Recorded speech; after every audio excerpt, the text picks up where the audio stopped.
Hello ichinaw mayam prong Pilipinas kitchen da mo kahana daram no cheri mayam asigi egi video se 15 August ki Independence Day gi thawrang je mayam su mate ka ma share taw jage asina no mamang gi ne ba 14 August ta chanu pan school da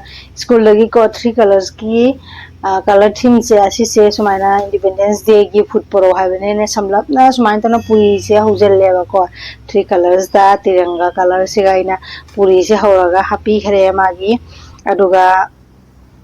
nungmo mamangda haidi 14 August anga magi birthday oike bako magi birthday gi cake ki sponsor aba matamduga aina ahen be sponsor ama semaga thamaure bako aduduna aina 15 August ki theme cake ama semga aina tawbane bako aro cake kasidi ai kona chaka chaba loiraga semi da haidi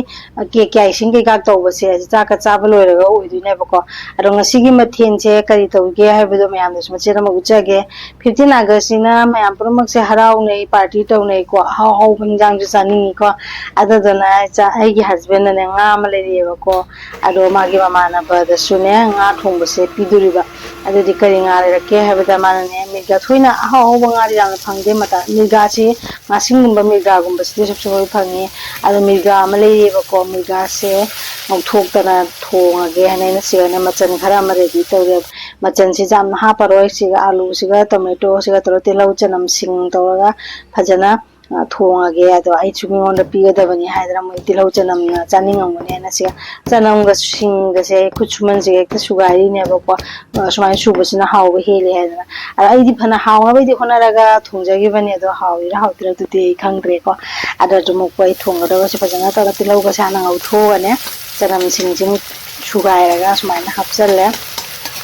hapsala tomato duna takhai re bako takhai raga smai ta masala ka hapsala ga nga mako ani du ma mai du hapsala ga masala se punna ngau re ba ta khau re ne ba ki hai da ada hinjang mai ka se phajana sawgal lai hai kan du ne ngasai ngau thong na lai ba nga khara du adu du mu hapsala ga hinjang se amari mun na ta na phut la ga sawgal la ga ne thong e ado akhoi su hinjang se mega se maru dikhra jagon bani ko aduga asin na katang wat pe maina tawi khangde ado sumaina sum ai wa khanna ra dudi khangde maru jaw base ado maru di jawi ma sing tu jawi mega su sum jaw ne ba ko ado hinjang se thong bo loi ra ga ko ai ne ai husband mai ma na ba khai pi na ba gi do khai do khare ai husband na pura ga pi ru dui ne ba se ko sumaina tong na ya na nga matum mari khakka mako ani khak to hapchal laga ne mai to ra ga pi hre aduga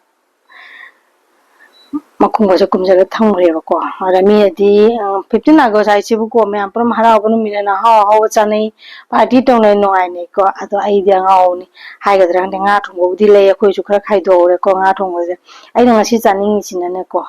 haina khatang le ba ko han mi ne pirak pa do khatang se loi gi do re hai na pa mu da na ne haina se kang so am tari cha ho ra ge hai na haina se kang so chai ne ba ko haina kang so ji ga ha pi chi na ko nga sing ba ja le ba ko nga sing ba ja do man kui re ba ko adu do ai na ma to man ni hum pa le ba ado kang so ji pha ja na thongage ai na kang so ji thong da re nga sing ba ja du su ne ngau man da na kanjal le ba ko ade di phare ma ta cha re kang so ina cha ra ga ina thorang to cha ka se cha ba loi ra pung ani hum tarak poi da du ga ina cake sing sumain to ra sem do e phajabra mayam cake city akoi gi pung hum tarak poi da du sem ni ba cream ka bit to ra ko la ga ko jam mi gi spi da bana ta bani na haina chamtang na sem du ni hai da ne ko aina sumain to na